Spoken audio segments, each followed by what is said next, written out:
Good afternoon, everybody. How are we? It's a newsy day indeed. And last night we saw the very best of America. After spending nearly 300 days aboard the International Space Station, Butch Wilmore and Suni Williams are back on Earth. These two incredible astronauts were only supposed to be up there for 8 days, but because of the Biden administration's lack of urgency, they ended up spending 9 months in space. Joe Biden's lack of courage to act boldly and decisively was a big reason why Butch and Suni did not make it back until yesterday. But President Trump doesn't waste time. Immediately after taking office, President Trump directed Elon Musk and SpaceX to rescue these brave astronauts alongside NASA. The president also called the acting administrator of NASA and told her to bring the astronauts home as soon as possible. As acting administrator Janet Petro said herself yesterday, per President Trump's direction, NASA and SpaceX worked diligently to pull the schedule a month earlier. The president looks forward to welcoming Butch and Suni to the Oval Office when they are recovered. This historic mission brings new meaning to President Trump's promise to always look out for the forgotten man and woman. On another important matter, yesterday, President Trump and President Putin spoke about the need for peace and a ceasefire in the Ukraine war.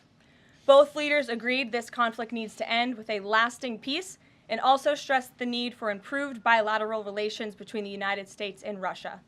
President Trump also spoke with President Zelensky this morning to align both Russia and Ukraine in terms of their needs and requests. As President Trump has said repeatedly, the precious lives and money that both Ukraine and Russia have been spending in this war would be better spent on the needs of their people.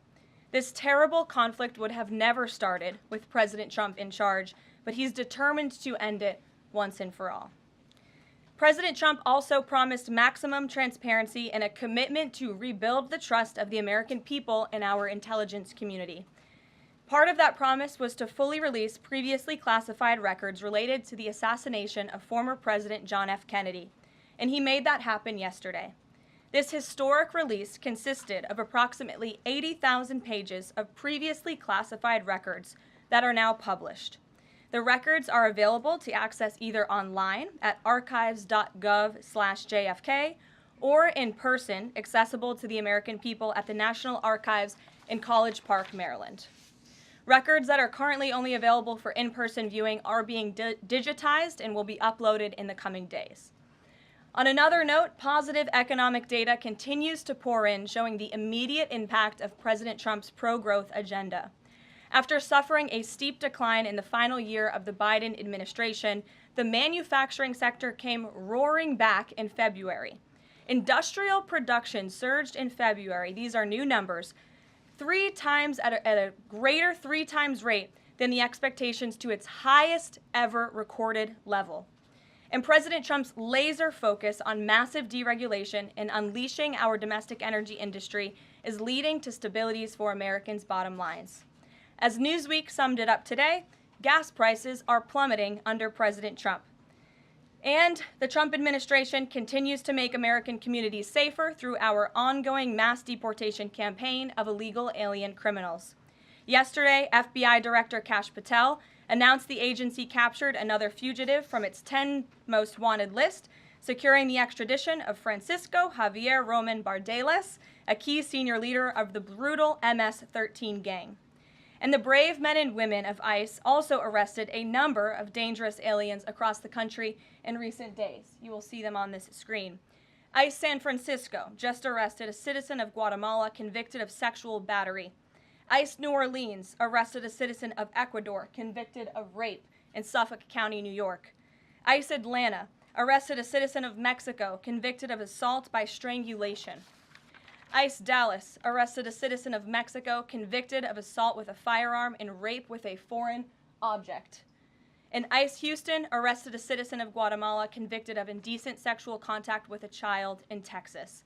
These are heinous criminal alien monsters who the previous administration allowed to flood into our country. And every time President Trump and this team deport one of them, our country becomes safer.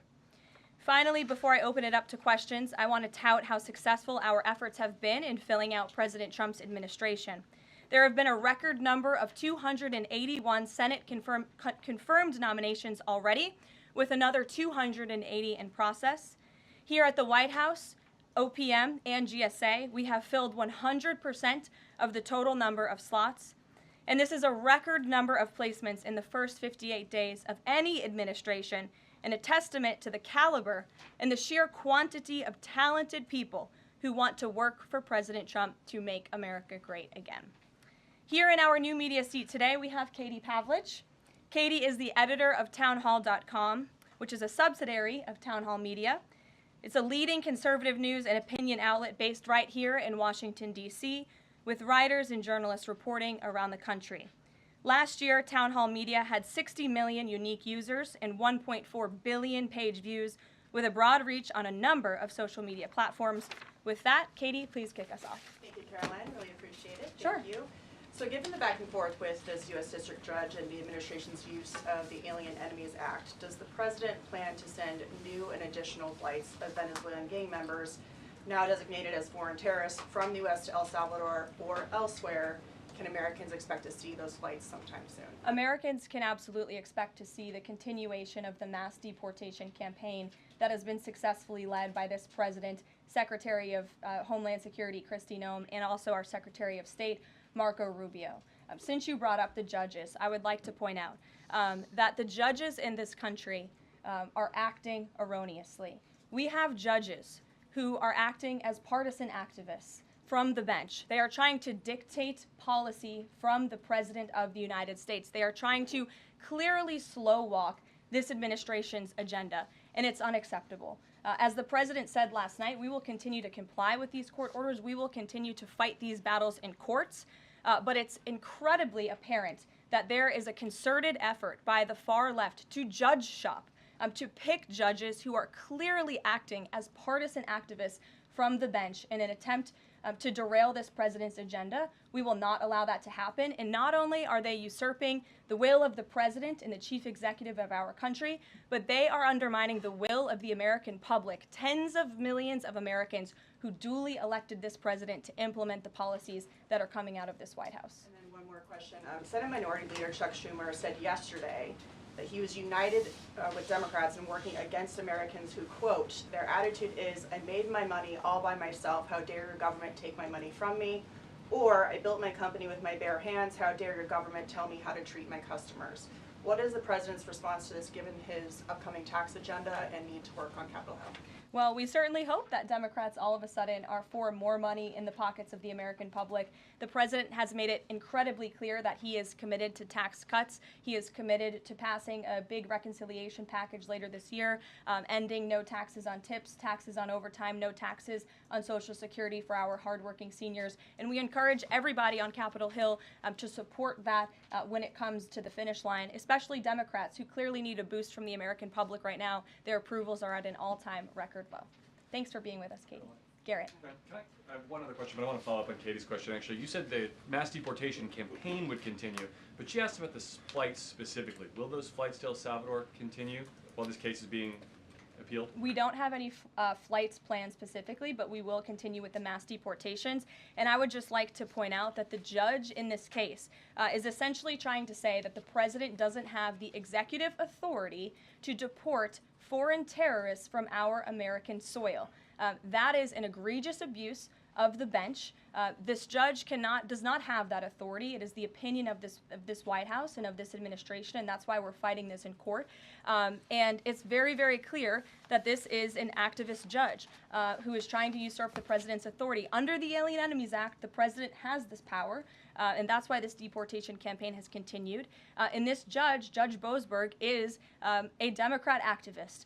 He was appointed by Barack Obama. His wife has donated more than $10,000 to Democrats, and he has consistently shown his disdain for this president and his policies, and it's unacceptable. You took me right where I wanted to go about the idea that these people are all foreign terrorists, but Judge Boasberg was originally appointed by George W. Bush and then elevated by Barack Obama. I just feel like I should clear that up. Well, let me just say something to that effect, Garrett. 67% of all of the injunctions in this century have come against which president? Donald J. Trump. Let me say that again. 60% of the injunctions by partisan activists in the judicial branch have come against President Donald Trump, and 92% of those have been from Democrat-appointed judges. This is a clear, concerted effort by leftists who don't like this president and are trying to impose or slow down his agenda. So, given that, do you think it's a good use of Congress's time and the president's political capital to try to impeach and remove a federal judge, which would take 67 votes you're unlikely to get in the Senate? Well, look, the president has made it clear that he believes this judge in this case should be impeached, and he has also made it clear that he has great respect for the Chief Justice John Roberts, and it's incumbent upon the Supreme Court to rein in these activist judges. These partisan activists are undermining the judicial branch by doing so. We have co-equal branches of government for a reason, and the president feels very strongly about that. Jackie. Thanks, Carolyn.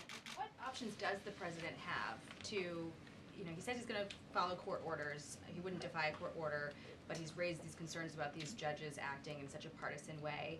Yet what option does he have to ensure that his agenda continues to move forward while this is ongoing and the judges appear to be trying to just block and delay and impede? Well, you're right. They are trying to block, delay, and impede. This is lawfare. The president is no stranger to it. He faced it in his campaign, and this is a continuation of the lawfare that President Trump faced as a candidate, and he's now unfortunately facing as a president. Clearly, these partisan activists in the judicial branch didn't get the memo on November 5th when the American people overwhelmingly re-elected this president to continue with mass deportations. So White House counsel and the Department of Justice are working on this. They're appealing these cases, and we will continue to use the full weight of the White House counsel's office and the president's team of lawyers to fight this in court, because we know we will win even if we have to go all the way to the Supreme Court. One more on TDA.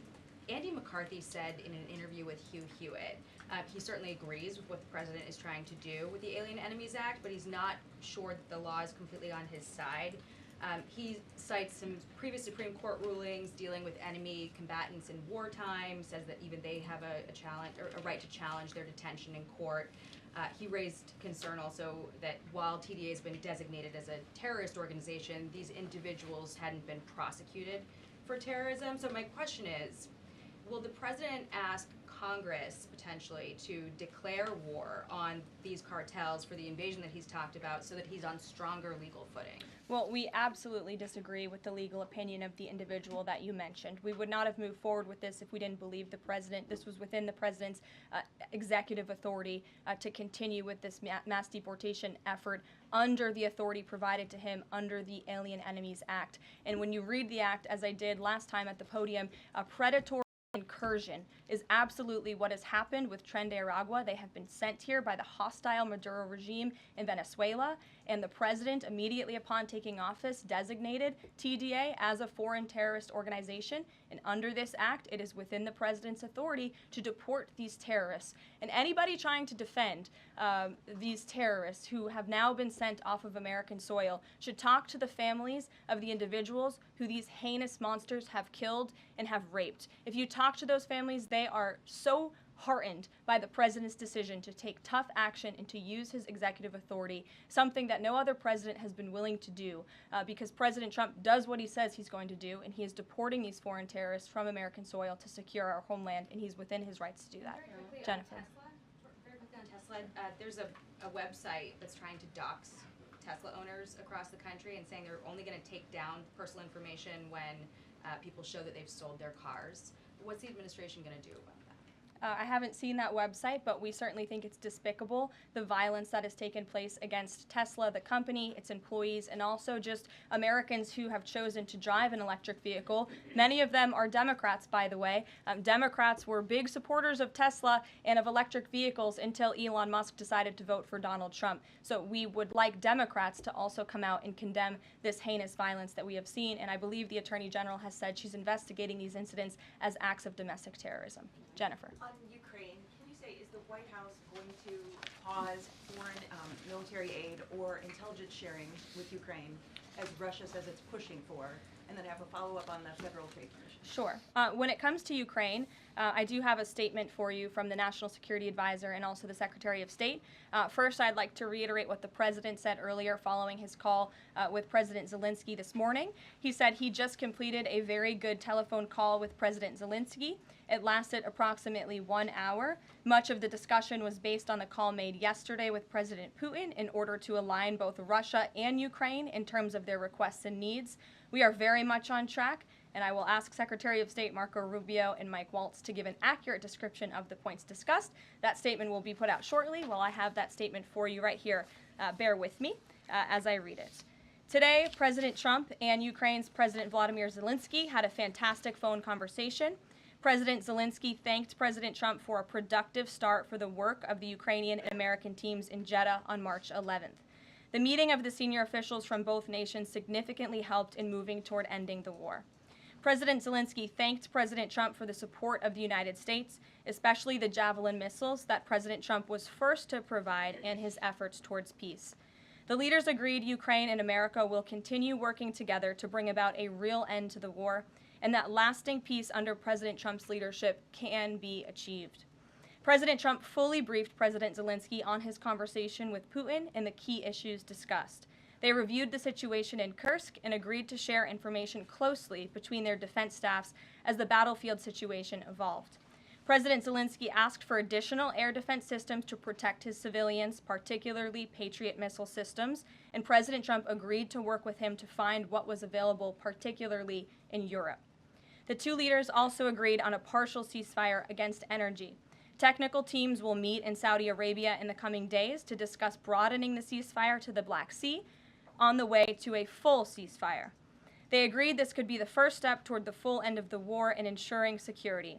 President Zelensky was grateful for the president's leadership in this effort and reiterated his willingness to adopt a full ceasefire. President Trump also discussed Ukraine's electrical supply and nuclear power plants. He said that the United States could be very helpful in running those plants with its electricity and utility expertise. American ownership of those plants would be the best protection for that infrastructure and support for Ukrainian energy infrastructure. President Zelensky also thanked President Trump for continuing to push humanitarian concerns, including the exchange of prisoners of war. He noted they had just had a successful exchange and thanked the president for his leadership on that. President Trump also asked President Zelensky about the children who had gone missing from Ukraine during the war, including the ones that had been abducted, and President Trump promised to work closely with both parties to help make sure those children were returned home. They agreed all parties must continue the effort to make a ceasefire work. The presidents noted the positive work of their advisors and representatives, especially Secretary Rubio, National Security Advisor Mike Waltz, Special Envoy Kellogg, and others. The presidents instructed their teams to move ahead with the technical issues related to implementing and broadening the partial ceasefire. The presidents instructed their advisors and representatives to carry out this work as quickly as possible. The presidents emphasized that in further meetings, the teams can agree on all necessary aspects of advancing toward lasting peace and security. That is a lengthy statement that was just given to me, so thanks for bearing with me. Our office will, of course, provide this after. And as you know, as I just pointed out in the statement, the president's team of negotiators and national security experts will be heading to Saudi again later this week to continue working on and ironing out the details. But I would just like to emphasize we have never been this close to peace, and it's only because of President Trump that we are here. I think a couple of years ago, as you all reported on the war, it was incomprehensible to have a partial ceasefire in this conflict. And today, that is true because of the leadership of this president. So they Mary.